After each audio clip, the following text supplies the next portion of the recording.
శివ మాట్లాడుతూ ఒకటి అన్నాడు, అంటే జాతీయవాదాన్ని రక్షించడానికి ఇంతమంది ఎందుకు అని. రాముడు ఒక రాజు, ఆయనకు పెద్ద రాజ్యం ఉంది. సీతను రావణాసురుడు ఎత్తుకెళ్ళాడు. ఒక్క మాట రాజ్యానికి చెప్తే 1000 మంది సైన్యం వచ్చి చేయొచ్చు.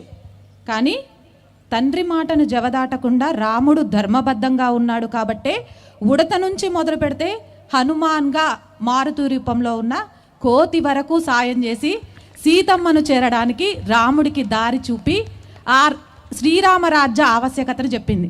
మన దేశం చాలా గొప్పది, కానీ మన చరిత్రలో మన దేశం గొప్పదనం కంటే మన దేశం యొక్క బానిసత్వాన్ని మనకు బోధించుకుంటూ వచ్చారు. ఎలా బానిసలుగా బ్రతకాలి అనేది చూపించుకుంటూ వచ్చారు.